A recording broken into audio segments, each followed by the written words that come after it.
Un chien grogne contre un enfant dans la nuit. Quand les parents ont découvert la raison, ils ont été pétrifiés d'effroi. Une menace invisible se cachait dans l'ombre, prête à bouleverser leur vie paisible. La nuit était d'un calme inhabituel dans le quartier résidentiel tranquille de Saint-Éloi, lorsque Titan, un mastif espagnol au passé tourmenté, a commencé à aboyer sans relâche. Au début, Pierre Dubois a tenté d'ignorer les aboiements du chien. Après tout, mais il y avait quelque chose de différent dans les grognements profonds et gutturaux de Titan qui lui glaçaient le sang. Le chien imposant se tenait raide au pied du lit de la petite Camille, âgée de 8 ans, ses yeux fixés sur l'obscurité en dessous, avertissant d'un danger que lui seul pouvait percevoir. Ce que les Dubois allaient découvrir cette nuit-là ébranlerait leur existence paisible jusqu'à ses fondations, changeant à jamais leur perception de leur quartier, apparemment tranquille. Parfois, les menaces les plus terrifiantes se tapissent là où on s'y attend le moins, et les héros les plus improbables émergent de ceux que nous redoutons le plus. Chers amis, avant de plonger dans cette histoire captivante de loyauté et de courage, dites-moi d'où vous nous regardez. Laissez un commentaire avec votre ville ou région. Et si vous croyez aux secondes chances, montrez-le nous avec un petit pouce bleu. Votre soutien donne vie à nos récits. Les Dubois n'avaient pas toujours vécu à Saint-Éloi. Ils s'y étaient installés en quête d'un nouveau départ, après que Pierre avait perdu son emploi à la banque de la ville. Leur modeste maison à 2 étages, sur la rue des Peupliers, n'avait rien d'extraordinaire. Mais avec Marie travaillant à double shift au petit restaurant du coin, et Pierre prenant tous les contrats de conseil qu'il pouvait décrocher, ils parvenaient à peine à honorer les paiements de l'hypothèque. La véritable tension venait des factures médicales de Camille, qui s'accumulaient chaque mois, alors que les spécialistes peinaient à diagnostiquer sa mystérieuse maladie. Titan est entré dans leur vie par hasard, ou peut-être par destin. Le refuge local était désespéré de lui trouver un nouveau foyer, lui, un ancien chien de l'unité K9 de la police, réformé pour excès d'agressivité. Personne ne voulait d'un chien avec un tel passé, surtout pas un de sa taille. Mais lorsque Camille l'a vu pour la première fois, son visage pâle s'est illuminé d'une joie qu'il n'avait pas vue depuis des mois. Contre tous les avis, Pierre a signé les papiers d'adoption. « Il n'est pas agressif », insistait Camille, sa petite main enfouie dans l'épaisse fourrure de Titan. « Il est juste incompris. » La manière dont le chien massif posait délicatement sa tête sur ses genoux, ses yeux sombres pleins de dévotion, donnait à Pierre l'envie de croire qu'elle avait raison. Mais leurs voisins n'étaient pas aussi convaincus. Madame Lefebvre, la voisine d'à côté, traversait la rue dès qu'elle voyait Titan approcher. Le parc à chiens local se vidait rapidement à leur arrivée. Même l'amie de Marie, Sophie, a cessé d'amener ses enfants jouer chez eux. « Ce n'est pas normal », murmurait-il, « de garder un chien comme ça près d'un enfant malade. » Ils étaient loin de se douter que la présence de Titan se révélerait plus cruciale qu'ils ne pouvaient l'imaginer, et que leurs préjugés seraient bientôt mis à l'épreuve d'une manière qu'ils n'auraient jamais anticipée. Alors que Pierre se tenait dans l'embrasure sombre de la porte de Camille, cette nuit fatidique, observant le comportement de plus en plus agité de Titan, il était sur le point de découvrir que parfois, les menaces les plus dangereuses viennent de ceux en qui nous avons confiance, et le salut de ceux que nous craignons. La vérité, lorsqu'elle émergerait enfin, déchirerait leur petite communauté, exposant un réseau de mensonges, de corruption et de trahison qui couvait sous la façade paisible de Saint-Éloi. Mais surtout, elle leur enseignerait à tous une leçon profonde sur le jugement, la loyauté et la véritable essence d'un gardien. Chers lecteurs, que pensez-vous de cette entrée en matière? Partagez vos impressions dans les commentaires. Et si Titan vous intrigue autant que moi, donnez un petit coup de cœur à cette histoire. La vie à Saint-Éloi n'avait pas été tendre avec la famille Dubois. Pierre, autrefois analyste financier respecté à la Banque métropolitaine, luttait désormais avec des contrats de conseil freelance après qu'un licenciement massif l'avait laissé sans emploi.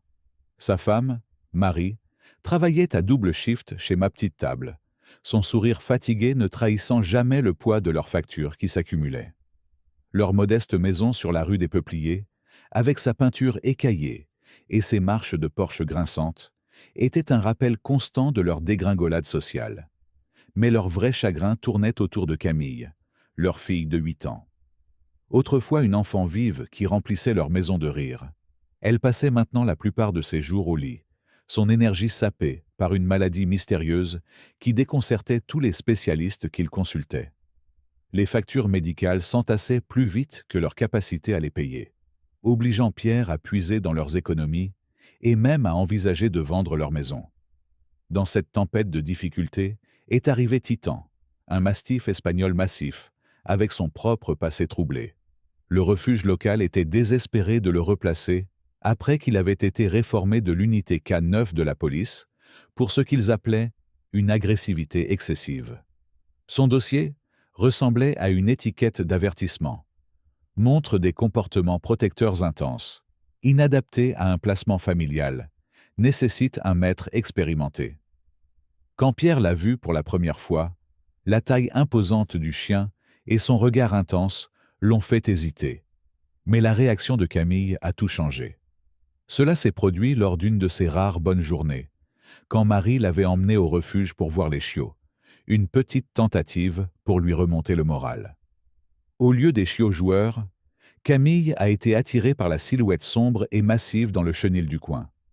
À la stupéfaction de tous, Titan, qui avait grogné contre chaque adoptant potentiel, a doucement pressé son museau contre la main tendue de Camille à travers la grille.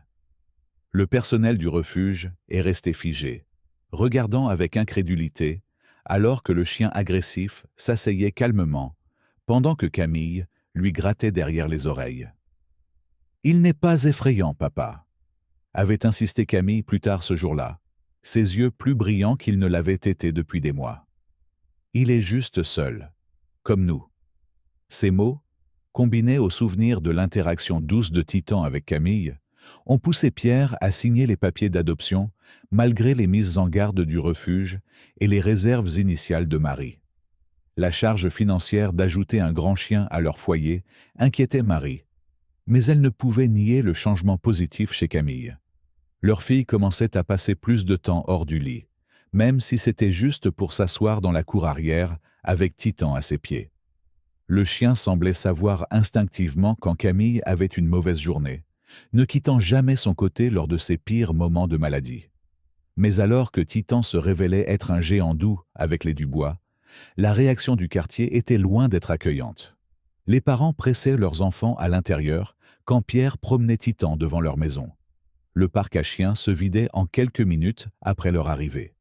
Même leur voisine d'à côté, Madame Lefebvre, qui apportait toujours des biscuits chaque dimanche, devenait soudainement trop occupée pour visiter. Les murmures s'amplifiaient. « Ce chien est une menace », disait-il. « Comment peuvent-ils garder un animal aussi dangereux près d'un enfant malade ? Il ne faudra pas longtemps avant qu'un malheur arrive. » Pierre essayait d'ignorer les regards en coin et les conversations chuchotées qui s'arrêtaient quand il approchait.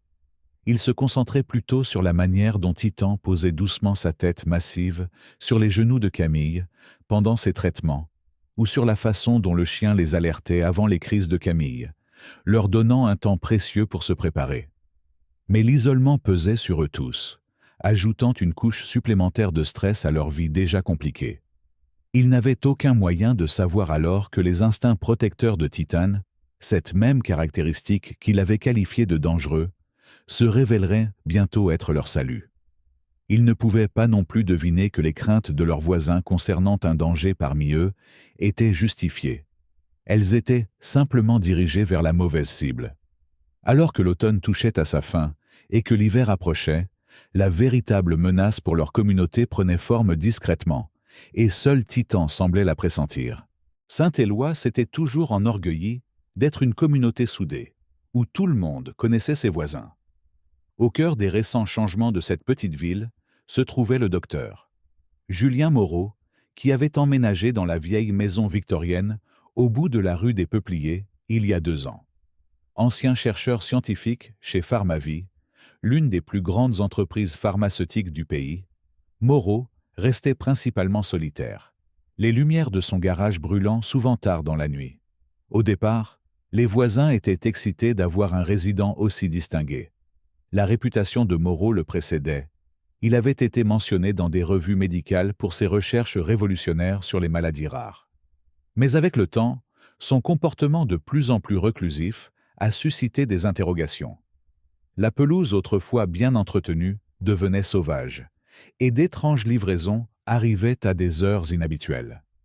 Certains voisins rapportaient des sons inhabituels, venant de son garage transformé en laboratoire, bien que personne ne puisse vraiment décrire ce qu'ils entendaient. Le moulin à ragots local tournait à plein régime avec des théories sur le changement soudain de carrière de Moreau.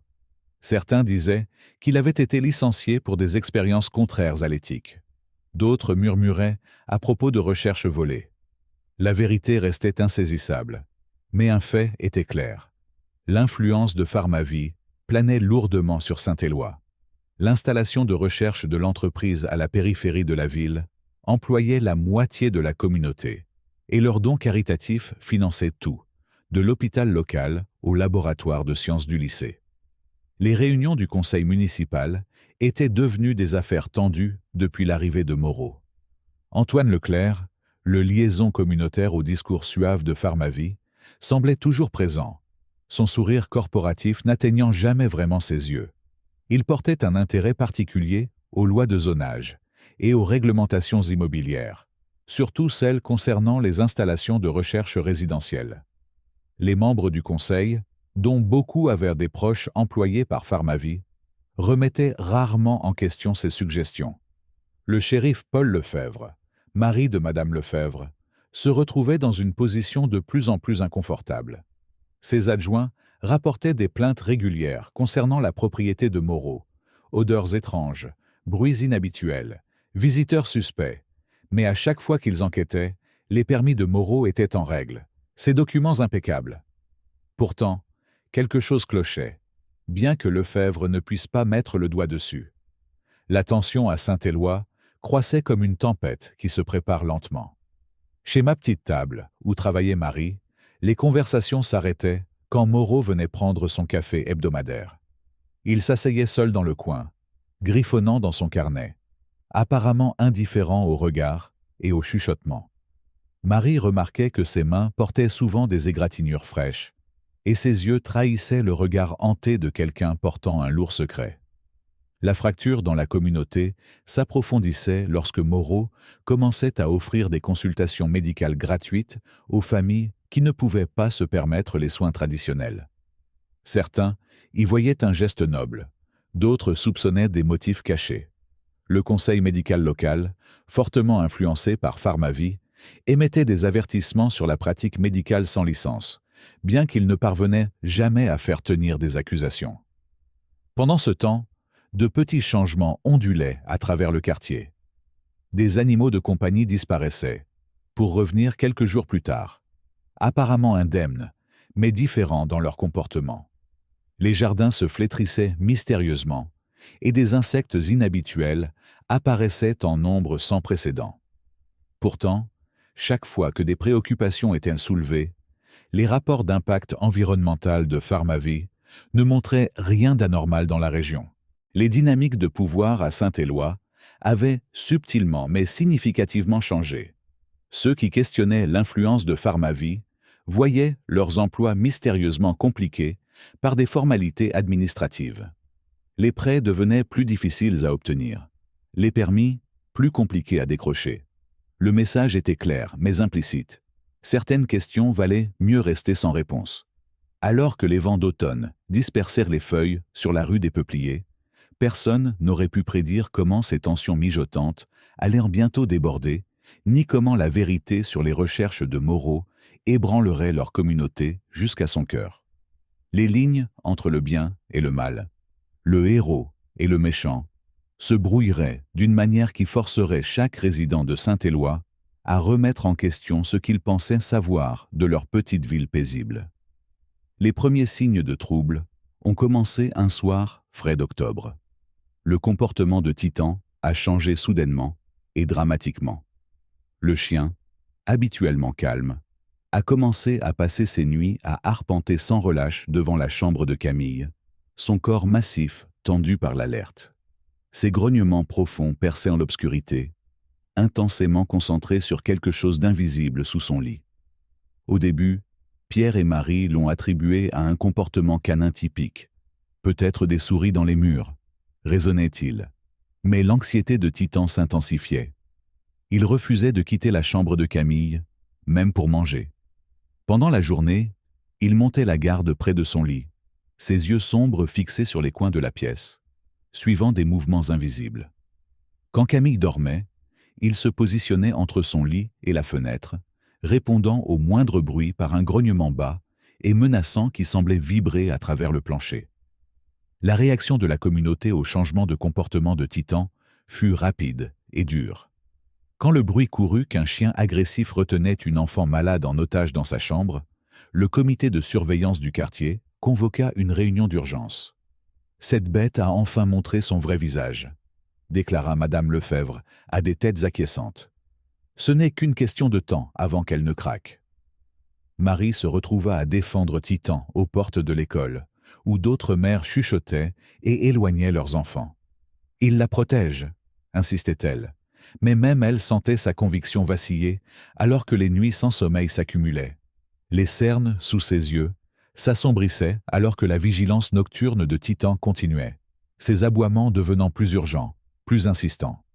Pierre passait d'innombrables heures à vérifier et revérifier le système de sécurité de la maison, ne trouvant rien d'anormal.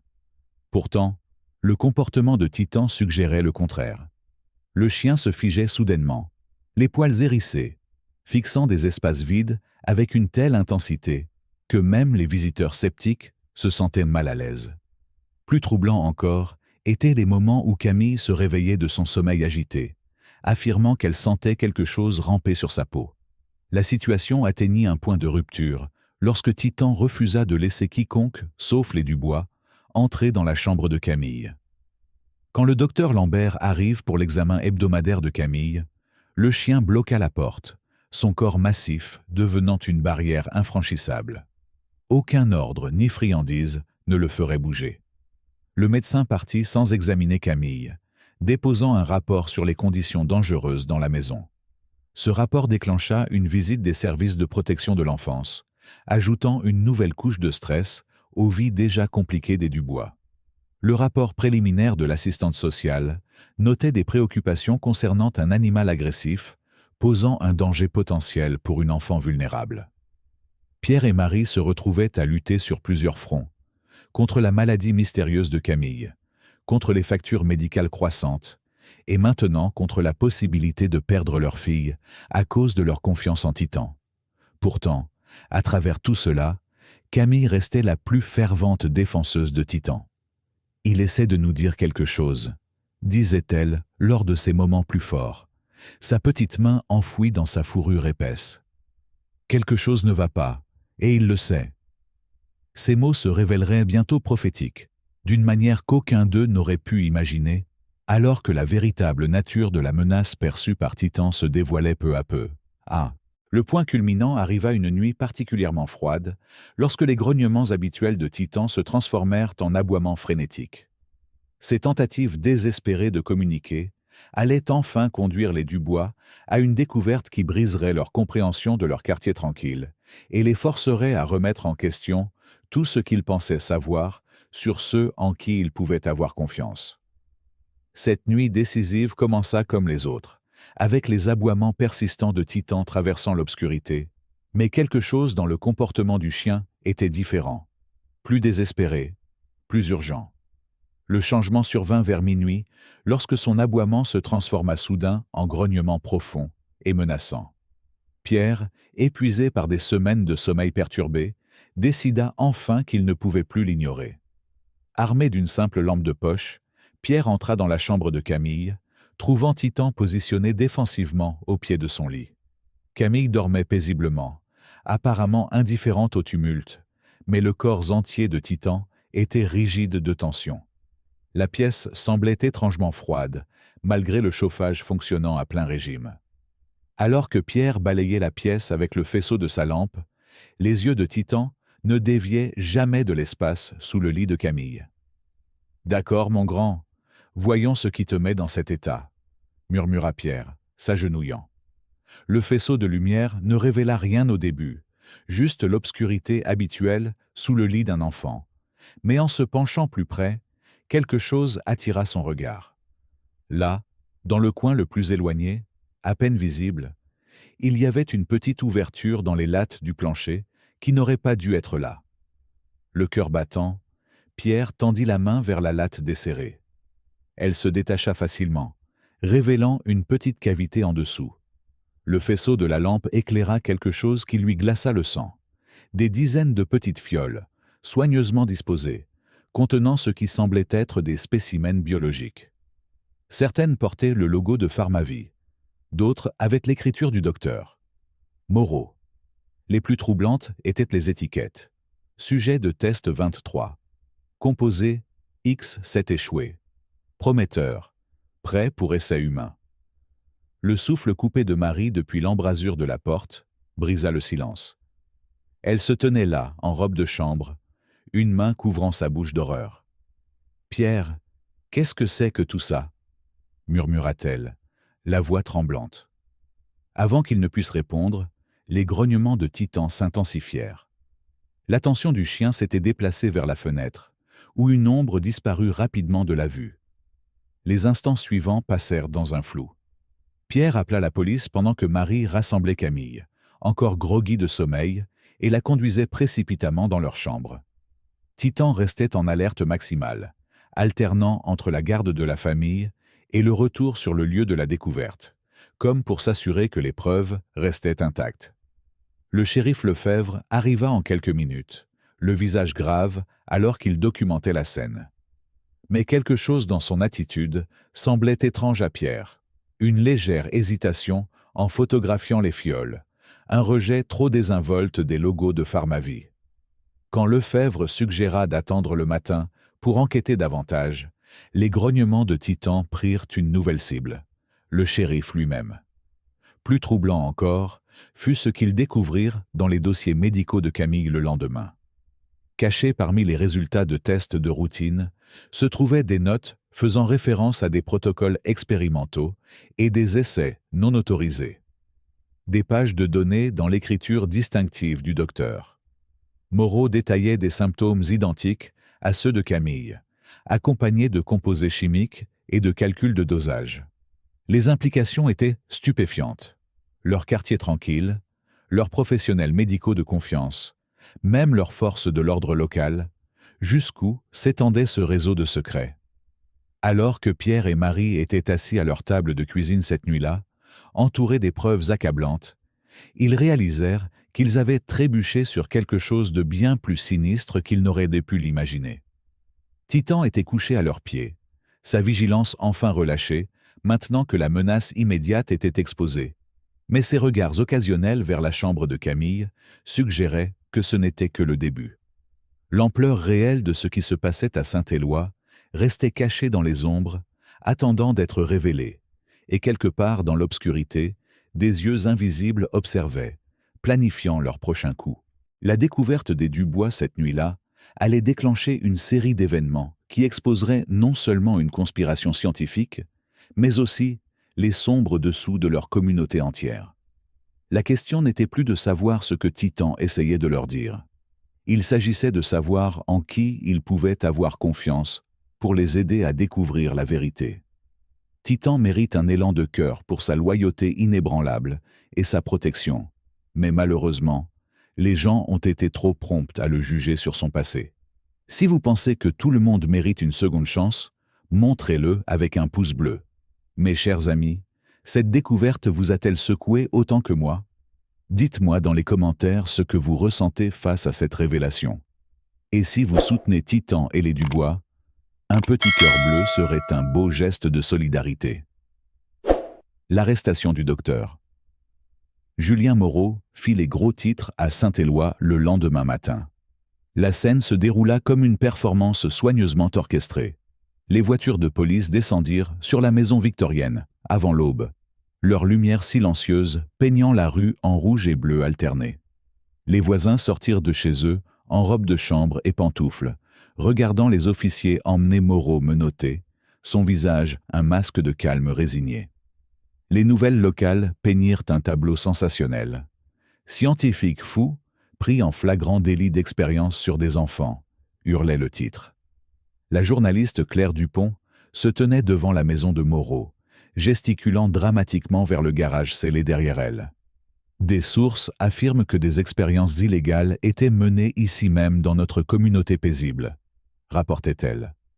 Le porte-parole de Pharmavie, Antoine Leclerc, exprima son choc et sa déception face aux agissements de leur ancien employé. Les preuves semblaient accablantes.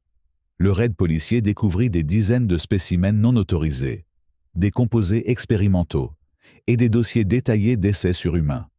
Le shérif Lefebvre tint une conférence de presse sur les marches du tribunal, déclarant fièrement « Cet individu dangereux ne fera plus jamais de mal à un enfant dans notre ville ». Les caméras ne captèrent pas son légère hésitation lorsqu'on lui demanda l'implication de Pharmavie. Pierre regardait la couverture médiatique avec une inquiétude croissante. Quelque chose clochait dans la rapidité et l'efficacité de l'arrestation de Moreau. En quelques heures, l'équipe juridique de Pharmavie avait déjà publié des déclarations, se distanciant de leur ancien employé, le dépeignant comme un individu perturbé agissant seul. La machine corporative fonctionnait trop bien, leurs réponses trop bien préparées. Le téléphone de Marie n'arrêtait pas de sonner, alors que les voisins appelaient pour exprimer leur soulagement et partager des ragots. « J'ai toujours su qu'il y avait quelque chose de louche chez lui », disait-il, oubliant commodément combien d'entre eux avaient sollicité les conseils médicaux gratuits de Moreau. La peur de la communauté avait besoin d'un méchant, et Moreau remplissait parfaitement ce rôle. Mais la réaction de Camille aux nouvelles fut inattendue. « Le docteur, Moreau essayait de m'aider, papa », insista-t-elle, son petit visage sérieux. Il disait que les grandes entreprises rendent les médicaments trop chers pour des gens comme nous. Titan, qui avait enfin relâché sa garde, grognait doucement chaque fois que le shérif Lefebvre apparaissait à leur écran de télévision. Le conseil municipal convoqua rapidement une session d'urgence. Antoine Leclerc, suave et poli dans son costume coûteux, proposa de nouvelles régulations sur les installations de recherche privées. Des régulations qui donneraient à Pharmavie un contrôle sans précédent sur les pratiques médicales locales. Les membres du conseil acquiesçaient, leurs préoccupations sur l'emprise corporative oubliée dans le sillage de l'arrestation de Moreau. Alors que Pierre observait ces événements se dérouler, les pièces d'un puzzle plus vaste commençaient à s'assembler. Il se souvenait des mots de Moreau lors de leur brève conversation. Parfois, la vraie maladie n'est pas dans le corps. Elle est dans le système censé le guérir. Les avertissements cryptiques du docteur sur la cupidité corporative et les recherches supprimées prenaient un nouveau sens. La question qui tenait Pierre éveillé la nuit n'était pas de savoir si Moreau était coupable. C'était de quoi il pourrait être coupable d'avoir découvert. Les fioles trouvées sous le lit de Camille racontaient une histoire différente de la narrative officielle. Pourquoi un homme supposément menant des expériences dangereuses laisserait-il des preuves là où un chien pourrait les trouver? Et pourquoi Titane, qui avait montré un jugement si précis du caractère, n'avait-il jamais grogné contre Moreau malgré sa réputation d'agressivité envers les menaces? Mais exprimer ses doutes à voix haute se révélait dangereux. Quand Pierre tenta de remettre en question l'histoire officielle lors d'une réunion municipale, il se retrouva soudain sous surveillance. Son travail de conseil freelance s'évanouit du jour au lendemain. Marie reçut un avertissement concernant des problèmes de comportement au restaurant. Même leur compagnie hypothécaire appela pour une révision des termes de leur prêt. Le message était clair. Accepte la version officielle ou fais face aux conséquences. L'arrestation ne résolut rien concernant l'état de Camille. Au contraire, ses symptômes empirèrent après que Moreau fut emmené. Les nouveaux médicaments prescrits par les médecins, recommandés par Pharmavie, venaient avec des prix exorbitants et semblaient la rendre plus léthargique. Le comportement protecteur de Titan passa de sa chambre à toute la maison, comme si la menace était devenue plus diffuse, mais non moins réelle. Alors que la communauté célébrait l'arrestation de Moreau, Pierre ne pouvait se débarrasser du sentiment qu'on leur avait offert une distraction bien commode. Tard une nuit, après que Camille se fut enfin endormie, il se sentit attiré par le dossier de Moreau, qu'un employé de tribunal compatissant lui avait glissé. Ce qu'il découvrit le secoua jusqu'au cœur.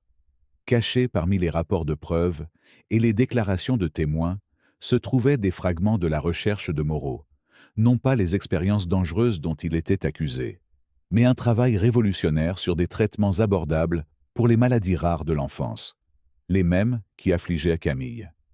Plus troublant encore étaient les tentatives documentées par Pharmavie d'enterrer ces découvertes, invoquant des préoccupations de stabilité du marché.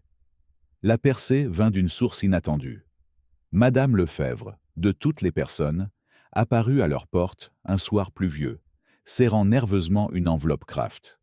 La position de son mari, en tant que shérif, lui avait donné accès à des informations qui l'empêchèrent de dormir la nuit. Paul a changé depuis que Pharmavie a étendu son influence, murmura-t-elle, jetant un coup d'œil par-dessus son épaule. Ce n'est plus l'homme que j'ai épousé. L'enveloppe contenait des mémos internes de Pharmavie, détaillant leur suppression systématique des recherches sur les traitements abordables. Moreau n'avait pas conduit d'expériences illégales. Il documentait les pratiques contraires à l'éthique de la corporation.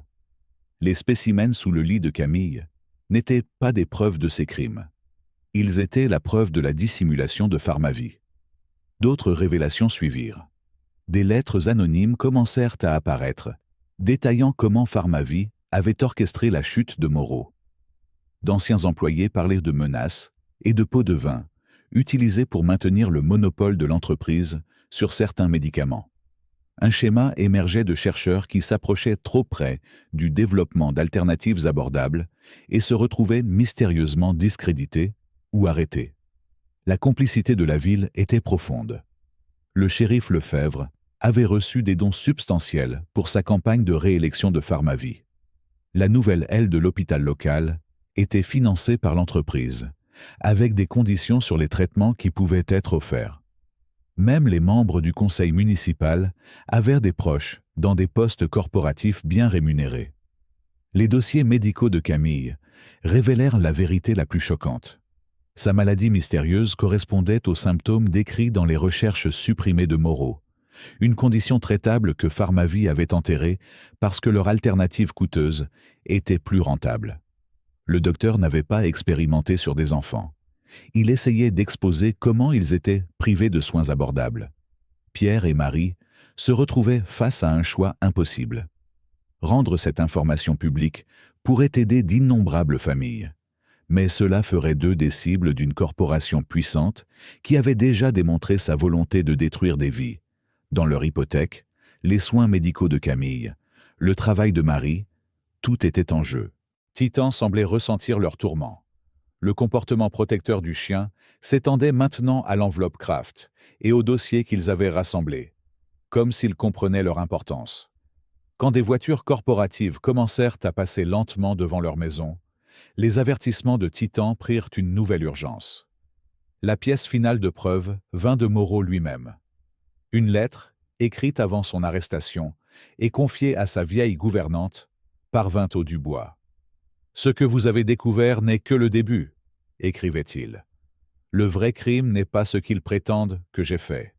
C'est ce qu'ils ont fait à d'innombrables familles comme la vôtre. La vérité doit éclater, quel qu'en soit le coût. » La révélation transforma leur compréhension de tout ce qui s'était passé. Leur communauté paisible était construite sur un fondement de corruption et de mensonges. Moreau, le supposé méchant, était en réalité un héros essayant d'aider des familles comme la leur. Mais exposer la vérité signifierait affronter non seulement Pharmavie, mais toute la structure de pouvoir de Saint-Éloi. Alors que Pierre fixait les preuves étalées sur leur table de cuisine, la tête de Titan reposant protectivement contre sa jambe, il réalisa qu'ils avaient trébuché sur quelque chose de bien plus grand qu'un scandale local. Il s'agissait de justice, de bien et de mal, des choix que les gens font face à des vérités difficiles. La question n'était plus de savoir s'ils devaient agir, mais comment ils pouvaient se protéger tout en faisant ce qui devait être fait. Chers amis, l'histoire prend un tournant dramatique, n'est-ce pas? Qu'en pensez-vous de cette lutte pour la vérité? Laissez vos réflexions dans les commentaires. Et si vous êtes du côté de Pierre et Titan, montrez votre soutien avec un pouce bleu. Les semaines suivant leur découverte apportèrent des défis croissants à la famille Dubois. L'état de Camille se détériora rapidement, ses yeux autrefois brillants devenant ternes, alors que les nouveaux médicaments coûteux, prescrits par les médecins de Pharmavie, semblaient en faire plus de mal que de bien. Marie prit des shifts supplémentaires au restaurant, s'épuisant à essayer de suivre les factures médicales croissantes. Pierre passait ses nuits à éplucher les recherches de Moreau, cherchant désespérément des réponses, pendant que leurs économies s'épuisaient. Les grognements d'avertissement de Titan devinrent une bande-son constante de leur vie. Les instincts protecteurs du chien passèrent en surmultipliés, alors que des voitures mystérieuses commençaient à apparaître devant leur maison à des heures étranges. Un matin, ils se réveillèrent pour trouver Titan ayant coincé un intrus dans leur cour arrière, un releveur de compteur qui ne pouvait produire une identification appropriée et s'enfuit rapidement, laissant derrière lui un équipement de surveillance sophistiqué. La pression de la banque s'intensifia. Les paiements de leur hypothèque, auparavant gérables, devinrent soudain irréguliers dans les registres de la banque, malgré des chèques annulés prouvant le contraire. Le directeur de la banque, un ami de longue date, ne pouvait que secouer la tête impuissant. « Ordre de la direction », murmura-t-il, refusant de croiser le regard de Pierre. Puis vint l'incident qui faillit les briser. Titan s'effondra un matin, son corps puissant convulsant sur le sol de la cuisine. Le vétérinaire local trouva des traces d'un poison sophistiqué dans son système, un poison qui n'aurait pas été accessible aux citoyens ordinaires. Alors qu'ils attendaient avec anxiété pendant le traitement de Titan, la santé de Camille prit un autre tournant, nécessitant une visite d'urgence à l'hôpital. Le séjour à l'hôpital révéla des schémas encore plus troublants. Les nouveaux médecins de Camille, tous liés à Pharmavie, rejetèrent les protocoles de traitement de Moreau comme une pseudoscience dangereuse. Pourtant, Pierre avait trouvé de multiples études évaluées par des pairs dans les dossiers de Moreau soutenant ces méthodes. Les prix de l'hôpital étaient astronomiques, chaque traitement enfonçant les Dubois plus profondément dans la dette. Marie commença à recevoir des avertissements au travail concernant son attitude. Des clients réguliers qui la connaissaient depuis des années se plaignaient soudainement de son service. Son manager, bien que compatissant, était impuissant. « Les grandes entreprises possèdent tout de nos jours », dit-il doucement. « Même ce restaurant n'est plus vraiment local. » Et leurs voisins commencèrent à prendre parti. Certains, comme Madame Lefebvre, les soutenaient secrètement, leur glissant des informations sur les activités corporatives et les avertissant des inspections prévues. D'autres, particulièrement ceux ayant des connexions avec Pharmavie, devinrent ouvertement hostiles. Le matin après que Pierre eut parlé lors d'une réunion du conseil municipal questionnant l'influence de l'entreprise, ils trouvèrent les pneus de leur voiture lacérés. Camille, malgré sa faiblesse, montra une résilience remarquable.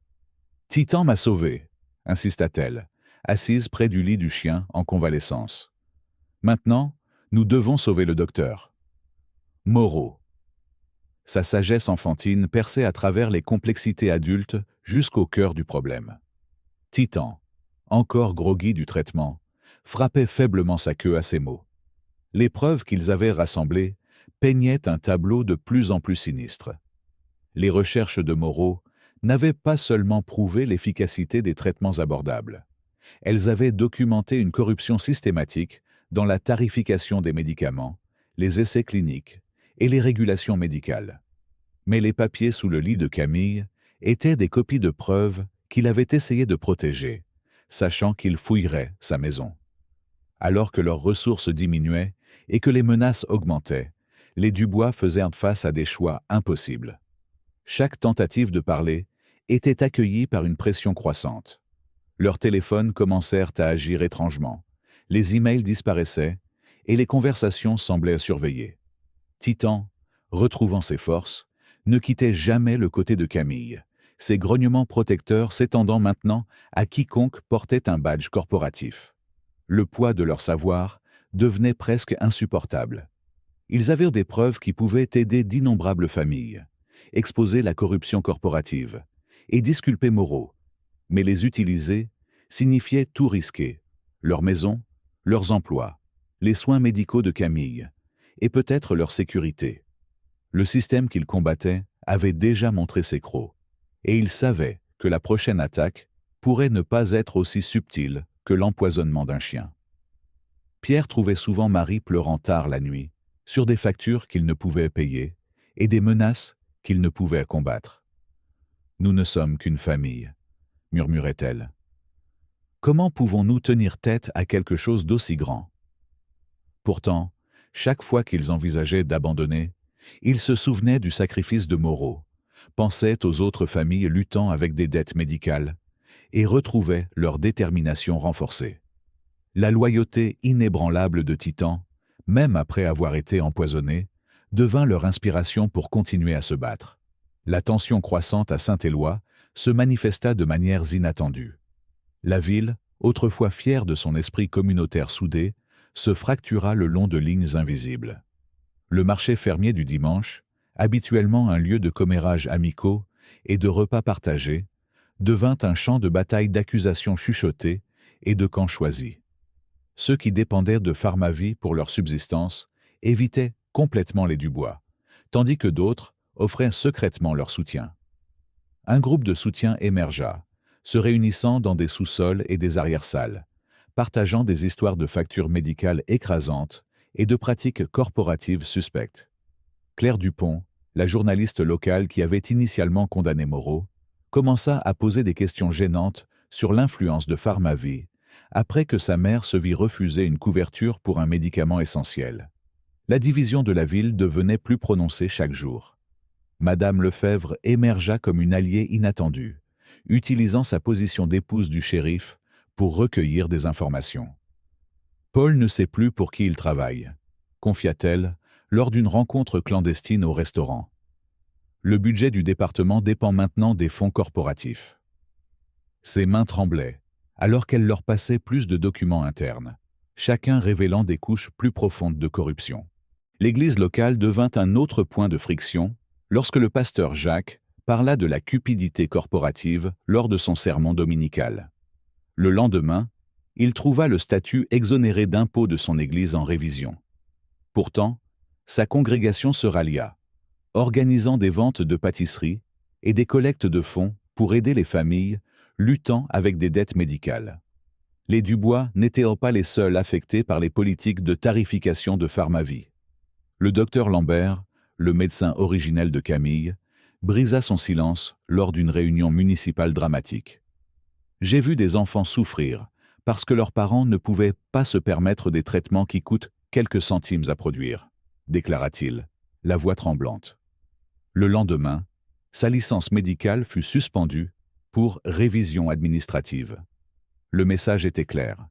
La résistance avait des conséquences. Les propriétaires d'entreprises locales se retrouvèrent forcés de choisir leur camp. Le propriétaire du magasin de quincaillerie, qui fournissait Pierre en caméra de sécurité, reçut des avis de vérification fiscale. Le restaurant où travaillait Marie faisait face à des inspections sanitaires soudaines. Même le vétérinaire qui sauva Titan vit sa pratique scrutée par les avocats corporatifs. Pourtant, la résistance grandissait de manière discrète. Un réseau clandestin se forma pour partager les découvertes de Moreau. Les familles commencèrent à documenter leurs expériences avec des médicaments surfacturés et des réclamations refusées. Le site web du journal local s'effondra mystérieusement après avoir publié une enquête sur les prix hospitaliers, mais des copies imprimées circulaient de main en main. Les réunions du conseil scolaire devinrent particulièrement animées lorsque des preuves émergèrent que les subventions éducatives de Pharmavie venaient avec des conditions, y compris une influence sur le curriculum de santé et l'éducation sur les drogues. Les parents exigeaient des réponses.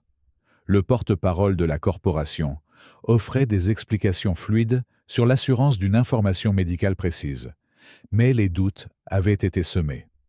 Un tournant survint lorsque le pharmacien local, Luc Berger, révéla qu'il avait été poussé à promouvoir des médicaments de marque coûteux plutôt que des génériques. Sa petite pharmacie servait Saint-Éloi depuis 3 générations, et ses mots pesaient lourd. « Il ne contrôle pas seulement les prix », annonça-t-il lors d'une réunion communautaire. Il contrôle les informations sur les médicaments dont les gens ont vraiment besoin. La société historique de la ville, dirigée par la vieille madame. Dupont commença à documenter les changements à Saint-Éloi depuis l'arrivée de Pharmavie. Leur constatation était frappante. Une augmentation des dépôts de bilan, principalement due à des dettes médicales. Des petites entreprises fermant après des générations d'opérations. Une forte hausse des saisies immobilières. La prospérité de la corporation n'avait pas ruisselé jusqu'à la communauté. Ces révélations créaient des failles de plus en plus profondes dans le tissu social de Saint-Éloi. Des amis de longue date se retrouvaient de part et d'autre du débat. Le comité du festival annuel de la ville se divisa sur l'acceptation du parrainage corporatif. Même le club de soutien du lycée se fractura lorsque des questions surgirent sur les conditions attachées aux dons de Pharmavie au département sportif. Pierre et Marie observaient la transformation de leur communauté avec des émotions mitigées. Le soutien croissant leur donnait de l'espoir, mais chaque nouvel allié faisait face à des représailles immédiates. Le poids de mener ce mouvement de résistance, même involontairement, ajoutait à leur fardeau déjà lourd. Pourtant, la condition déclinante de Camille et l'emprisonnement continu de Moreau leur rappelaient quotidiennement ce qui était en jeu. Titan, complètement remis de la tentative d'empoisonnement, semblait comprendre la gravité de la situation. Son comportement protecteur s'étendait maintenant à leur groupe croissant de soutien, distinguant les amis des ennemis avec une précision troublante. Lorsque des représentants corporatifs tentaient de raisonner avec Pierre à sa porte, le grognement bas de Titan suffisait à les faire battre en retraite vers leur voiture coûteuse. Le point culminant commença une nuit d'orage un vendredi, lorsque les aboiements frénétiques de Titan réveillèrent les Dubois en sursaut. À travers les fenêtres striées de pluie, ils pouvaient voir des silhouettes sombres bouger autour de la maison vide de Moreau. Marie appela immédiatement Madame Lefebvre, qui révéla que son mari avait été commodément envoyé sur une fausse alarme de l'autre côté de la ville. « Ils détruisent des preuves », murmura-t-elle avec urgence. Pierre faisait face à un choix impossible. Protéger sa famille, en restant en dehors, ou essayer de sauver les preuves qui pourraient exposer la vérité et aider d'innombrables familles comme la sienne. Titan prit la décision pour lui, se précipitant par la porte et traversant la rue avec une détermination féroce. Les instincts du chien n'avaient jamais été erronés auparavant. Courant sous la pluie, Pierre aperçut des hommes en costume sombre vidant méthodiquement le garage de Moreau. Des nettoyeurs corporatifs, des professionnels pour faire disparaître les problèmes. Mais il n'avait pas compté sur Titan. Le chien massif défonça la porte latérale, dispersant les intrus et renversant leur équipement. Dans le chaos, Pierre reconnut des visages familiers. L'équipe de sécurité de Pharmavie travaillant aux côtés d'officiers de police locaux qu'il connaissait depuis des années. Marie, observant depuis leur fenêtre, eut l'idée astucieuse de commencer à diffuser la scène en direct sur les réseaux sociaux. Claire Dupont, la journaliste locale qui enquêtait sur Pharmavie, capta immédiatement le flux et commença à diffuser. L'équipe de nettoyage corporatif n'avait pas prévu de témoins, encore moins un public en direct. L'intelligence stratégique de Titan se révéla remarquable. Il repoussa les intrus loin des dossiers de recherche de Moreau, donnant à Pierre de précieuses minutes pour recueillir des preuves cruciales. Parmi les papiers se trouvait un registre détaillé de chaque enfant affecté par la surfacturation de Pharmavie, y compris Camille. Plus accablant encore étaient les mémos internes sur la suppression intentionnelle d'options de traitement abordables. La situation s'intensifia lorsque Antoine Leclerc lui-même arriva, son costume coûteux trempé par la pluie. « Pensez à votre fille, Pierre », dit-il doucement, sortant son carnet de chèques. « Camille pourrait avoir les meilleurs soins, les meilleurs spécialistes. Tout ce que vous avez à faire est de partir. » Pendant un instant, le poids de la maladie de Camille et de leur facture croissante rendit l'offre tentante. Mais alors Titan grogna, pas contre Leclerc, mais contre une silhouette émergeant des ombres, le shérif Lefebvre, arme dégainée, ne ressemblant en rien à l'ami de la famille qui avait assisté à leur barbecue dans la cour. « Ne joue pas au héros, Pierre », avertit-il, la voix creuse. Certaines histoires ne sont pas censées être racontées. La confrontation atteignit son apogée lorsque Madame Lefebvre apparut soudainement, son propre téléphone enregistrant tout.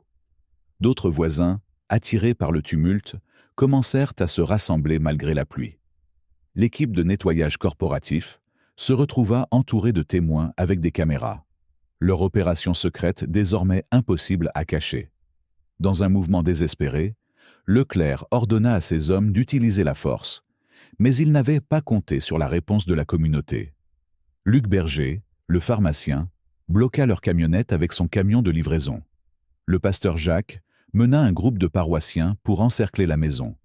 Même Madame Dupont arriva avec les membres de sa société historique, armés de caméras et d'une indignation justifiée. Titan tint bon, protégeant Pierre, alors qu'il sécurisait les dernières pièces de preuve. La présence du chien maintenait les agents corporatifs de plus en plus nerveux à distance. Sa réputation de protéger ceux en danger n'avait jamais été aussi évidente. Chaque grognement leur rappelait que certaines forces ne peuvent être ni achetées ni intimidées. L'affrontement dura jusqu'à l'aube, aucune des deux parties ne voulant céder. Leclerc fit des offres de plus en plus désespérées. Argent, poste, soins médicaux garantis pour Camille. Mais avec chaque offre, plus de voisins arrivaient, plus de caméras apparaissaient, et davantage de la façade soigneusement construite de Pharmavie s'effritait. Alors que le soleil se levait sur Saint-Éloi, la vérité devint claire. Il n'y aurait pas de nettoyage corporatif silencieux, pas de disparition commode des preuves. La communauté avait tracé une ligne, et en son centre se tenait une famille et leurs chiens fidèles, refusant d'être réduits au silence. La confrontation à la maison de Moreau déclencha une cascade de révélations. En quelques heures, le flux en direct de Claire Dupont était devenu viral, attirant l'attention des médias nationaux. Mais la réponse de Pharmavie fut rapide et brutale. Leur équipe juridique descendit sur Saint-Éloi comme une tempête, armée d'injonctions, d'ordonnances de silence et de menaces de litige. Leclerc orchestra une contre-attaque complète. Les comptes corporatifs découvrirent soudainement des irrégularités dans les registres bancaires de Pierre. Marie fut licenciée du restaurant pour violation de politique. La couverture médicale de Camille fut abruptement terminée pour des erreurs administratives. Le message était clair: défiez Pharmavie, et il démantèlerait votre vie pièce par pièce. Des révélations plus troublantes émergèrent sur la corruption du département de police. Madame Lefebvre, déterminée à exposer la vérité, fournit des preuves de l'implication de son mari dans la dissimulation des crimes corporatifs. Le shérif Lefebvre avait accepté des pots de vin pendant des années, utilisant sa position pour réprimer les plaintes sur les pratiques de Pharmavie. La portée de la machine corporative s'avéra étendue. Les juges locaux eurent soudainement des conflits d'intérêts dans les affaires impliquant l'entreprise. Le conseil municipal, auparavant vocal sur les intérêts communautaires, se tut face aux preuves de corruption. Même le bureau régional de l'Agence de protection de l'environnement ignora les plaintes sur la contamination provenant de l'installation de recherche de Pharmavie. Pierre et Marie regardaient avec horreur leur soutien faire face à des représailles similaires. La pharmacie de Luc Berger fut frappée par des inspections répétées, aléatoires. L'église du pasteur Jacques fit face à des audits fiscaux soudains. Claire Dupont fut menacée de poursuites qui ruineraient sa famille pour des générations. La corporation démontra son pouvoir à écraser quiconque osait parler. Titan restait leur protecteur constant à travers tout cela. Lorsque des enquêteurs corporatifs tentaient de placer des preuves dans la maison des Dubois, la présence du chien contrecarrait leurs plans. Ses instincts pour le danger se révélèrent inestimables, alors que les tactiques de Pharmavie devenaient de plus en plus désespérées. Mais même Titan ne pouvait les protéger de l'assaut légal et financier. Le point de rupture survint lorsque Leclerc révéla sa carte maîtresse. Des preuves liant Moreau à des essais de drogues illégaux. Les documents semblaient irréfutables, bien que Pierre les reconnût comme des faux habiles. Moreau, toujours en prison, faisait face à des accusations supplémentaires qui pourraient le maintenir emprisonné à vie. Le message des exécutifs corporatifs était clair. La résistance était futile. Pourtant, la brutalité même de la réponse de Pharmavie commença à se retourner contre eux. Leurs tactiques lourdes attirèrent l'attention des enquêteurs d'État et des médias nationaux. Les journalistes commencèrent à se demander pourquoi une compagnie pharmaceutique exerçait un tel pouvoir sur une petite ville. Des questions surgirent sur les liens entre les dons corporatifs et les actions des forces de l'ordre. La confrontation atteignit son apogée lors d'une réunion municipale où Leclerc tenta de réaffirmer son contrôle. Mais cette fois, la communauté était préparée. Alors qu'il parlait de responsabilité corporative, les résidents se levèrent un par un, partageant des histoires de faillites médicales, de traitements refusés et d'intimidation corporative. Chaque témoignage s'appuyait sur le précédent, créant un tableau dévastateur d'abus systématiques. La révélation publique de Madame Lefebvre sur la corruption de son mari brisa la crédibilité du département de police. Les officiers commencèrent à se présenter avec leurs propres histoires de pression corporative et de pots de vin. La fine ligne bleue entre les forces de l'ordre et les intérêts corporatifs fut exposée à la vue de tous. Le rôle de Titan dans la protection des preuves et de la famille en fit un symbole de résistance. Les artistes locaux peignirent des fresques dépeignant le chien fidèle tenant tête à la cupidité corporative. Les enfants écrivirent des rédactions scolaires sur le courage, mettant en vedette l'ancien chien policier qui choisit la justice plutôt que le pouvoir. L'animal même que Pharmavie avait essayé de peindre comme dangereux devint une icône de loyauté inébranlable. Mais la victoire eut un coup dévastateur. Les économies des Dubois furent épuisées, leur crédit détruit. L'état de Camille nécessitait des traitements de plus en plus coûteux qu'il ne pouvait plus se permettre. Moreau restait en prison, sa réputation en lambeaux.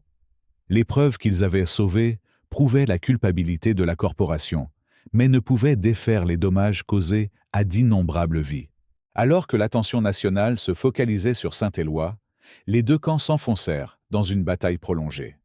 La façade de Pharmavie, en tant que partenaire communautaire bienveillant, s'était fissurée, révélant la machine impitoyable en dessous. Pourtant, leur pouvoir de détruire des vies restait intact. La question n'était plus d'exposer la vérité, mais de survivre aux conséquences de l'avoir fait. Mes amis, cette bataille vous touche-t-elle au cœur? Partagez vos émotions dans les commentaires. Et si vous admirez le courage de cette famille et de Titan, un petit pouce bleu serait une belle marque de soutien.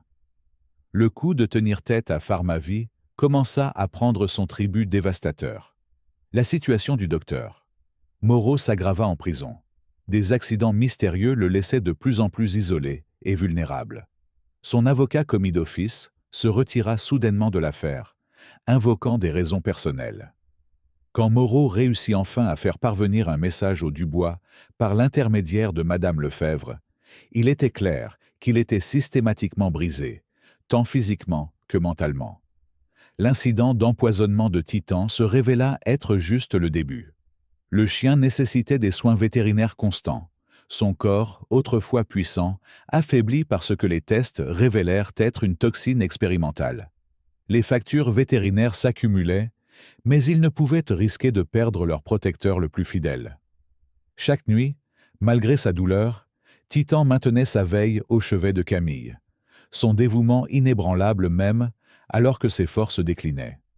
La situation financière des Dubois atteignit un point de crise. Leur hypothèque entra en défaut après que la banque perdit 3 paiements consécutifs. Les candidatures de Marie étaient mystérieusement rejetées à travers la ville. Les clients de conseil de Pierre disparurent un par un, chacun offrant des excuses apologétiques sur les politiques corporatives. Même leur voiture fut saisie pour des irrégularités de paperasse. Mais la santé de Camille se détériora rapidement, sans soins médicaux appropriés. La clinique gratuite ne pouvait faire que peu, et les traitements expérimentaux qui avaient montré des promesses sous les soins de Moreau étaient maintenant totalement hors de portée. Chaque nuit, Pierre et Marie regardaient impuissants leur fille s'affaiblir, tandis que les médicaments qui pourraient la sauver restaient enfermés dans les laboratoires de Pharmavie. La tension commença à se manifester dans leur mariage. Tard la nuit, Marie pleurait silencieusement dans la cuisine, essayant de faire durer leurs réserves alimentaires diminuantes un jour de plus. Pierre passait des heures à fixer les recherches de Moreau, cherchant des réponses qu'il ne pouvait se permettre de mettre en œuvre. Le poids de leur choix pesait sur eux, testant leur détermination et leurs relations. Leur maison, autrefois un sanctuaire, devint une prison d'anxiété. Chaque coup à la porte pouvait être un avis d'expulsion, chaque appel téléphonique, un autre désastre financier. Ils commencèrent à garder Camille à la maison, loin de l'école, craignant que Pharmavie n'utilise les services de protection de l'enfance pour l'enlever. Titan, malgré son état affaibli, restait leur seul système de sécurité. Le plus dur était de voir leur soutien subir des sorts similaires. La pharmacie de Luc Berger fut forcée de fermer après des violations répétées du code sanitaire. Le pasteur Jacques fut démis de son église par le conseil régional. Claire Dupont fut licenciée du journal local, sa réputation ruinée par des scandales fabriqués. Un par un, leurs alliés tombèrent sous la pression corporative. Madame Lefebvre paya peut-être le prix le plus élevé pour son aide. Son mariage s'effondra, alors que le shérif Lefebvre choisit la loyauté envers Pharmavie plutôt que sa femme. Elle perdit son statut dans la communauté, qualifiée de traîtresse par ceux qui croyaient encore en la bienveillance de l'entreprise. Pourtant, elle continuait à transmettre des informations, chaque révélation semblant la vieillir de plusieurs années. Les preuves qu'ils avaient si durement protégées commencèrent à ressembler à une malédiction. Ils avaient des preuves de corruption corporative, des mémos internes sur la fixation des prix et des documents sur des recherches supprimées qui pourraient aider des milliers. Mais avec Moreau emprisonné, leurs ressources épuisées et leur soutien dispersé, le chemin vers la justice semblait de plus en plus impossible. La résilience de Camille, face à sa santé déclinante, brisait leur cœur quotidiennement. « Ne t'inquiète pas », murmurait-elle lors des nuits particulièrement difficiles, sa petite main agrippant la fourrure de Titan. Le docteur. Moreau a dit que la vérité gagne toujours. Sa foi en la justice restait inébranlable, même alors que les adultes autour d'elle assistaient à sa destruction systématique. La communauté qu'ils avaient autrefois connue disparut. Les voisins qui avaient partagé des repas de fête traversaient maintenant la rue pour les éviter. La pharmacie locale refusait de remplir même les ordonnances de base. Leur isolement devint complet, alors que l'influence de Pharmavie touchait chaque aspect de la vie dans cette petite ville. Seul Titan restait inébranlable. Sa loyauté un rappel douloureux de tout ce pour quoi il se battait. Malgré ses propres souffrances, le chien ne quittait jamais le côté de Camille. Sa présence à la fois un réconfort et un symbole de leur résistance déclinante. Chaque respiration laborieuse qu'il prenait leur rappelait le prix de tenir tête au pouvoir corporatif et le coût de maintenir ses principes face à des obstacles écrasants. L'hospitalisation d'urgence de Camille marqua leur heure la plus sombre. L'hôpital local, maintenant entièrement sous le contrôle de Pharmavie, refusa initialement de l'admettre sans paiement préalable. Il fallut que le pasteur Jacques organise une veillée de prière impromptue devant la salle des urgences pour les pousser à fournir des soins. Même alors, il n'offrait que le traitement minimal. Le séjour à l'hôpital révéla toute l'étendue de leur isolement. Le personnel médical, craignant les représailles corporatives, évitait leur chambre, sauf pour les soins essentiels. Les dossiers de Camille disparaissaient mystérieusement. Les résultats des tests étaient égarés et les consultations étaient répétitivement annulées. Seule une jeune infirmière, Élise, osa les aider, fournissant secrètement des copies des dossiers de Camille et les avertissant des discussions administratives. L'état de Titan s'aggrava simultanément. L'empoisonnement avait causé des dommages à long terme, et sans soins vétérinaires appropriés, sa santé déclinait rapidement. Pourtant, le chien fidèle se traînait à l'hôpital chaque jour, s'allongeant devant la fenêtre de Camille, puisqu'il ne pouvait entrer. La sécurité tenta de le retirer plusieurs fois, mais la sympathie publique pour le chien malade les tenait à distance. Pierre fit face à un choix moral impossible lorsque Leclerc fit son offre finale.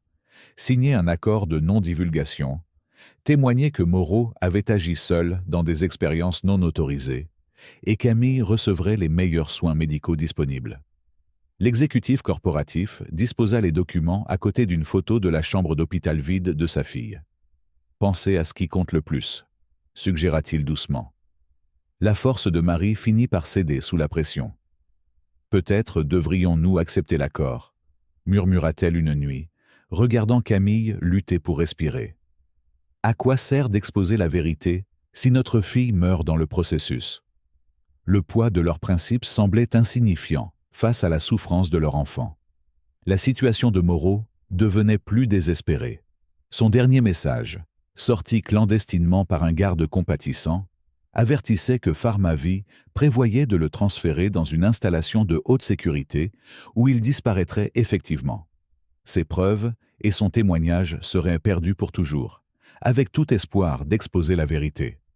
La crise s'approfondit lorsque les services de protection de l'enfance arrivèrent à l'hôpital, invoquant des préoccupations sur la négligence médicale. L'assistante sociale, bien qu'excusante, indiqua clairement que si les Dubois ne pouvaient pas fournir des soins médicaux appropriés, Camille pourrait être placée dans une famille d'accueil sponsorisée par l'entreprise pour son propre bien. Le réseau de soutien de Madame Lefebvre commença à s'effriter alors que son mari demandait le divorce, invoquant son instabilité mentale et cherchant la possession exclusive de leur maison et de leurs biens. Le message était clair. Quiconque aidait les Dubois serait systématiquement détruit. La santé déclinante de Titan devint un symbole de leur résistance défaillante. Le gardien, autrefois puissant, pouvait à peine tenir debout. Pourtant, il tentait toujours de les protéger. Le voir lutter pour remplir son devoir, tout en s'affaiblissant chaque jour, testait leur détermination d'une manière que rien d'autre n'avait fait.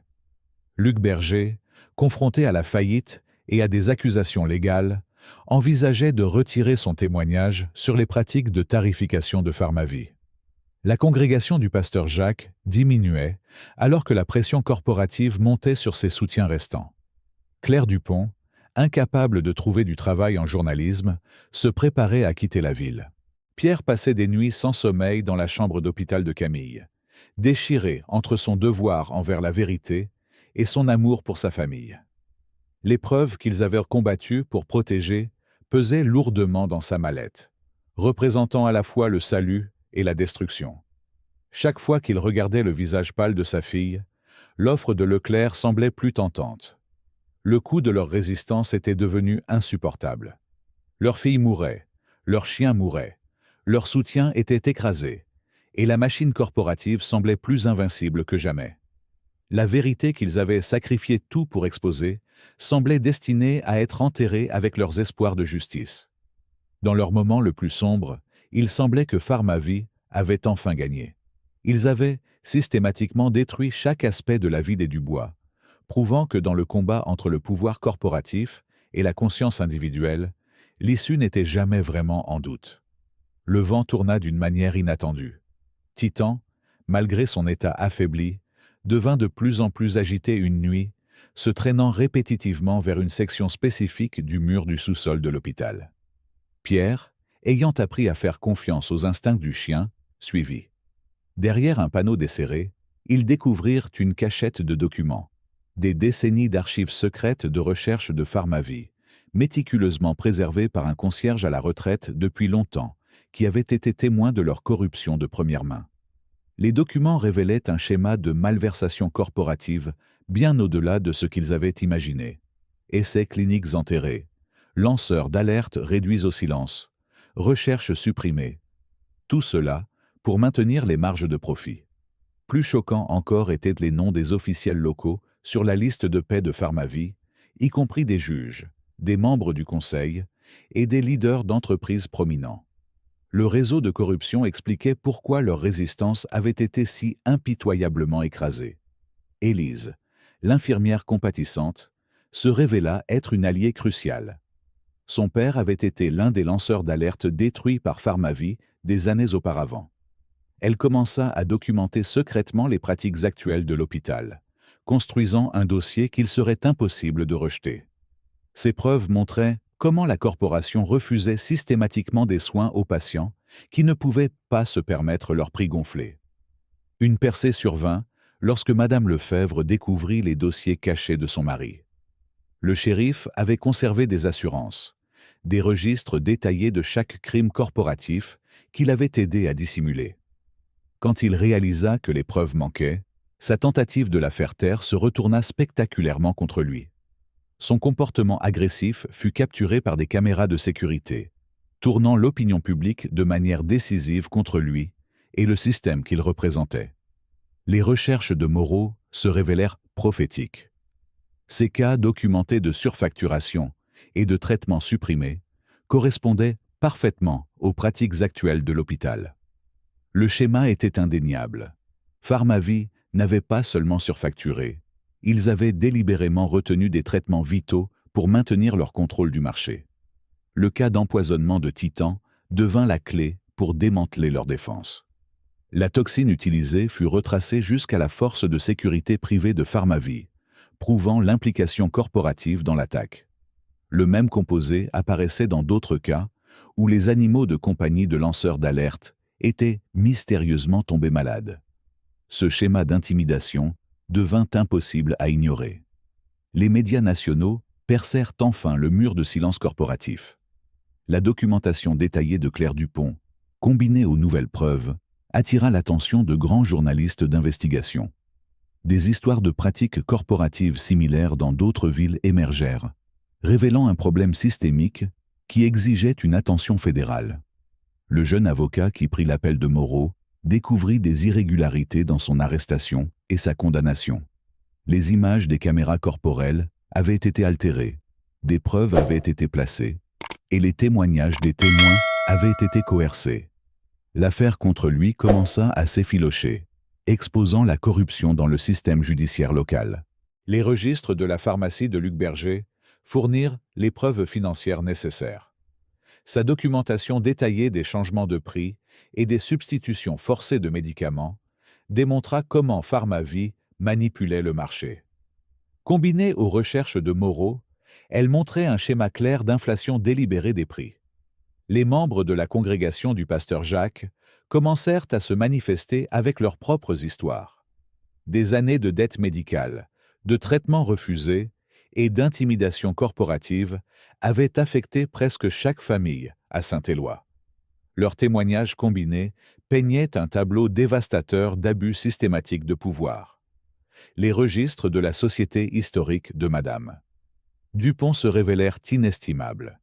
Ils avaient documenté la transformation de la ville depuis l'arrivée de Pharmavie, la consolidation graduelle du pouvoir, la disparition des entreprises indépendantes, l'inégalité croissante. Ces registres fournissaient un contexte crucial pour la crise actuelle. La vérité, une fois pleinement exposée, était impossible à contenir. Chaque pièce de preuve renforçait les autres, créant une image complète de la corruption corporative qui ne pouvait plus être rejetée comme des incidents isolés ou des malentendus. L'histoire que les Dubois avaient si durement combattue pour raconter était enfin entendue. La dynamique retrouva un élan imparable. Un lanceur d'alerte anonyme de l'intérieur de Pharmavie, inspiré par la résistance des Dubois, divulgua des milliers d'emails internes aux enquêteurs fédéraux. Les messages détaillaient les discussions des exécutifs sur la suppression des traitements abordables, la manipulation des essais de drogue et la destruction systématique de l'opposition à travers ce qu'ils appelaient des protocoles de gestion communautaire. La façade soigneusement construite d'Antoine Leclerc s'effondra sous l'examen fédéral. Ses présentations corporatives polies ne pouvaient expliquer les emails discutant des stratégies d'élimination des problèmes ou les mémos sur l'exploitation des dettes médicales pour contrôler la politique locale. L'enquête révéla des comptes offshore remplis de profits issus de prix de médicaments gonflés, des pots de vin versés à des officiels et des fonds réservés pour la conformité communautaire. Le shérif Lefebvre, confronté à de multiples accusations fédérales, commença à coopérer avec les enquêteurs. Son témoignage dévoila comment Pharmavie avait systématiquement corrompu les forces de l'ordre local à travers plusieurs juridictions. L'entreprise avait créé un réseau sophistiqué d'informateurs payés, d'officiels compromis et d'exécuteurs corporatifs, tous travaillant pour maintenir leur monopole sur les soins médicaux. La vindication du docteur. Julien Moreau survint rapidement une fois la vérité révélée. Les images de sécurité récupérées de sa maison montrèrent des agents corporatifs plaçant des preuves avant son arrestation. Ces recherches, loin d'être des expériences dangereuses, se révélèrent être un travail révolutionnaire sur des traitements abordables qui auraient pu sauver d'innombrables vies. Sa libération de prison devint une sensation médiatique. Le cas de Camille devint emblématique de la cruauté de la corporation. Ces dossiers médicaux révélèrent une manipulation délibérée de son traitement pour maximiser les profits. La découverte que PharmaVie avait supprimé des options de traitement abordables pendant que ses parents luttaient avec des dettes croissantes suscita une indignation publique et des enquêtes parlementaires. Le rôle de Titan dans la révélation de la vérité en fit un héros national. Les organisations de bien-être animal mirent en lumière sa loyauté inébranlable malgré les tentatives corporatives de le réduire au silence. Sa guérison, soutenue par des dons venant de tout le pays, symbolisa la résilience de la communauté face à l'intimidation corporative. L'impact dépassa largement Saint-Éloi. Des histoires similaires émergèrent d'autres villes où PharmaVie opérait. Un schéma d'exploitation corporative, d'extorsion médicale et de corruption systématique fut mis en lumière. Des recours collectifs furent déposés au nom de milliers de familles affectées par les pratiques de l'entreprise. Les anciennes collègues de Marie au restaurant commencèrent à partager leurs propres histoires. Beaucoup avaient évité des soins médicaux nécessaires, rationné des médicaments ou fait faillite en essayant de payer des traitements qui auraient dû être abordables. Leurs témoignages mirent en évidence le coût humain de la cupidité corporative. Pierre trouva des alliés inattendus parmi d'anciens employés de PharmaVie qui ne pouvaient plus rester silencieux. Des scientifiques, des chercheurs et des administrateurs se manifestèrent avec des preuves d'études supprimées, de données d'essais manipulées et de silence forcé. Leur témoignage collectif peignit un tableau accablant de malversation corporative. Les officiels locaux, voyant le vent tourner, se précipitèrent pour se distancier du scandale. Les membres du conseil municipal admirent avoir accepté des pots de vin corporatifs. Les administrateurs de l'hôpital confessèrent avoir appliqué des politiques discriminatoires. La profondeur de la corruption communautaire se révéla encore plus grande que ce qui avait été initialement suspecté. Madame Lefebvre émergea comme une voix puissante pour la réforme. Son expérience en tant qu'initiée et victime de la corruption corporative donna de la crédibilité aux appels pour un changement systémique. Son plaidoyer aida à façonner une nouvelle législation protégeant les lanceurs d'alerte et régulant les prix pharmaceutiques. La vérité sur PharmaVie révéla un schéma plus large d'exploitation corporative dans les soins de santé français. Leurs tactiques à Saint-Éloi n'étaient pas uniques. Elles furent simplement les premières à être pleinement exposées. Le scandale déclencha une conversation nationale sur les dettes médicales, la responsabilité des entreprises et le droit humain à des soins de santé abordables. Chers amis, cette révélation vous inspire-t-elle autant qu'elle m'émeut? Dites-moi dans les commentaires ce que vous pensez de cette victoire contre l'injustice. Et si vous soutenez cette lutte, un petit pouce bleu serait un magnifique encouragement. L'après-coup de l'exposition de PharmaVie transforma Saint-Éloi et ses résidents. La guérison de Camille devint un symbole d'espoir, alors qu'elle recevait un traitement approprié sous les protocoles médicaux restaurés du docteur Moreau. La force de la jeune fille, tout au long de son épreuve, inspira beaucoup, et son histoire devint un point de ralliement pour les défenseurs de la réforme des soins de santé à travers le pays. Titan, bien que portant des cicatrices permanentes de l'empoisonnement, reprit ses devoirs protecteurs avec une dévotion inébranlable. Le chien, autrefois craint comme agressif, reçut de nombreuses récompenses pour son rôle dans l'exposition de la corruption corporative. Son parcours, d'un cas neuf rejeté à un héros communautaire, changea bien des perspectives sur le jugement basé sur des étiquettes ou des histoires passées. Marie et Pierre se retrouvèrent au centre d'un mouvement pour la réforme des soins de santé. Leur combat pour la justice évolua en une mission plus large, pour aider d'autres familles confrontées à des luttes similaires. La compensation du recours collectif leur permit d'établir une fondation soutenant les familles accablées par les dettes médicales. Le retour du docteur. Moreau, à Saint-Éloi, apporta une guérison au-delà des soins médicaux. Sa clinique gratuite, financée par les actifs corporatifs récupérés, offrit des soins accessibles à la communauté. Ses recherches, enfin publiées et évaluées par des pairs, révolutionnèrent les approches de traitement pour plusieurs conditions, rendant des médicaments autrefois coûteux abordables. Le processus de reconstruction de la communauté révéla une force inattendue. D'anciens adversaires devinrent des alliés dans la création d'un système de santé plus transparent et équitable. Les entreprises locales, libérées du contrôle corporatif, prospérèrent à nouveau. Le conseil municipal, avec de nouvelles lignes directrices éthiques, priorisa le bien-être communautaire sur les intérêts corporatifs. Le travail de plaidoyer de Madame Lefebvre mena à une législation régionale exigeant la transparence dans les prix médicaux et l'influence corporative.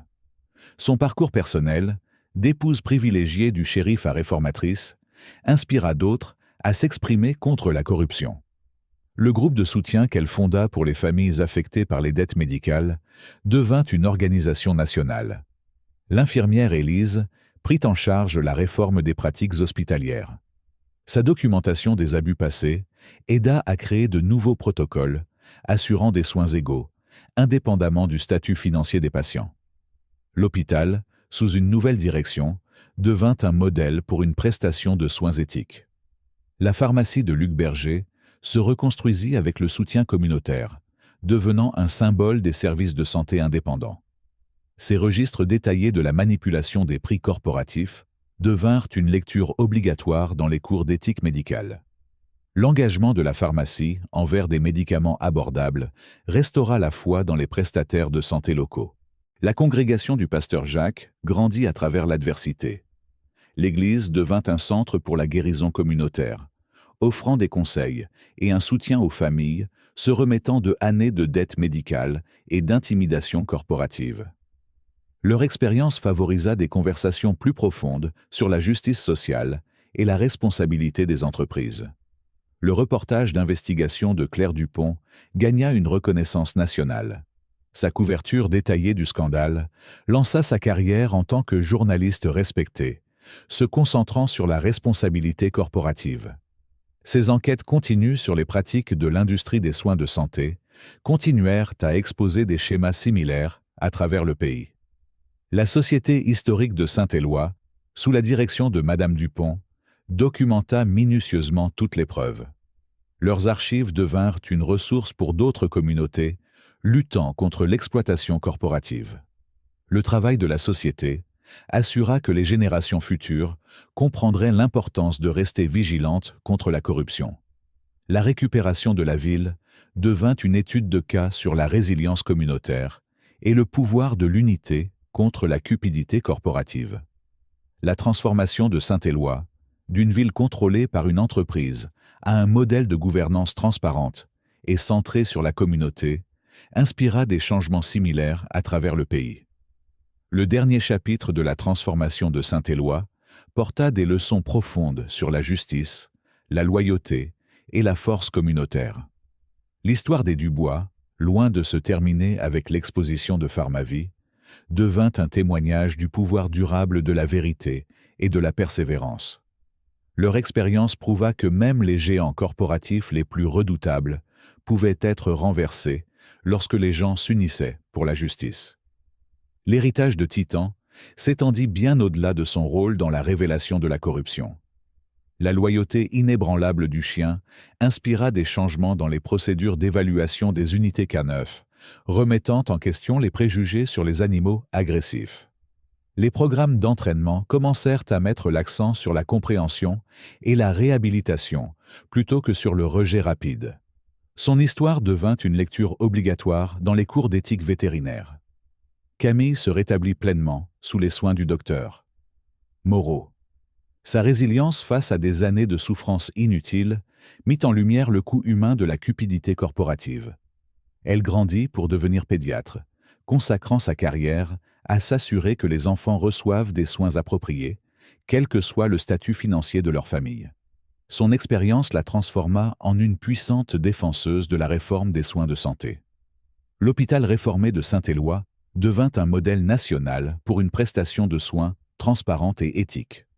Ces politiques, mettant l'accent sur des soins abordables et le plaidoyer pour les patients, démontrèrent que des traitements médicaux de qualité pouvaient être à la fois accessibles et financièrement viables. La transformation de l'hôpital prouva que prioriser les gens sur les profits pouvait réussir. Marie et Pierre découvrirent leur véritable vocation dans le travail de plaidoyer. Leur fondation aida des milliers de familles à naviguer dans les dettes médicales, tout en luttant pour une réforme systémique des soins de santé. Leur expérience leur enseigna que les luttes individuelles, lorsqu'unies, pouvaient entraîner un changement social significatif. Ils n'oublièrent jamais que leur voyage avait commencé par la confiance dans les instincts d'un chien.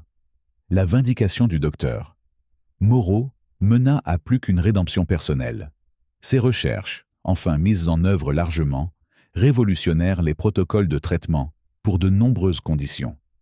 Son engagement envers des soins de santé abordables inspira une nouvelle génération de chercheurs médicaux à prioriser l'accessibilité dans leur travail. Sa clinique gratuite devint un modèle pour les soins de santé communautaires. La transformation de Madame Lefebvre, d'épouse privilégiée du shérif à réformatrice passionnée, incarna le voyage de la communauté. Son travail de plaidoyer mena à des législations nationales et régionales protégeant les lanceurs d'alerte et régulant les prix pharmaceutiques. Sa croissance personnelle démontra comment l'adversité pouvait déclencher un changement positif. Les entreprises locales qui avaient souffert sous les représailles corporatives prospérèrent dans l'environnement réformé. La pharmacie de Luc Berger s'étendit en une chaîne régionale, engagée dans des médicaments abordables. L'église du pasteur Jacques grandit en un centre communautaire promouvant la justice sociale. La carrière journalistique de Claire Dupont s'envola, alors qu'elle continuait à exposer la corruption corporative à travers le pays. La récupération de la ville prouva que les liens communautaires, une fois testés par l'adversité, pouvaient émerger plus forts. Les réunions municipales mensuelles remplacèrent les réunions contrôlées par les entreprises. Les élections locales se concentrèrent sur les besoins communautaires plutôt que sur les intérêts corporatifs. La gouvernance de Saint-Éloi devint une étude de cas sur un leadership transparent et centré sur les citoyens. Le changement le plus profond fut dans la conscience collective de la communauté. Les gens apprirent à questionner l'autorité, à exiger la transparence et à se tenir ensemble contre l'injustice. L'expérience leur enseigna que la véritable sécurité ne venait pas de la prospérité corporative, mais d'une citoyenneté unie et engagée. L'histoire de la résistance de Saint-Éloi devint une lecture obligatoire dans les cours d'éthique des affaires, les écoles de journalisme et les programmes de politique publique. Elle démontra comment des gens ordinaires, soutenus par des alliés loyaux, humains et canins, pouvaient tenir tête à la corruption systémique et gagner. Le message final résonna bien au-delà des frontières de Saint-Éloi. La vérité, bien que souvent mise à l'épreuve, prévaudrait lorsqu'elle serait défendue par une loyauté inébranlable et un courage communautaire. Le voyage des Dubois montra que se battre pour la justice, malgré ses coûts, restait vital pour la santé de la société. Leur expérience prouva que même les voix les plus petites, lorsqu'unies, pouvaient résonner à travers l'histoire. Chers amis, cette histoire de courage, de loyauté et de justice m'a profondément touché en la racontant, et j'espère qu'elle a résonné en vous aussi. Si vous croyez au pouvoir de s'élever contre l'injustice, soutenez notre équipe de conteurs en vous abonnant et en partageant cette histoire avec ceux qui vous sont chers. Vos pouces bleus et vos commentaires sont précieux pour nous faire avancer. Dites-moi dans les commentaires ce qui vous a le plus ému dans le parcours de Titan et des Dubois. Quelle partie vous a marqué? Souhaitez-vous une suite pour découvrir ce qui attend Saint-Éloi dans sa quête de justice? Faites-moi signe. Vos voix comptent.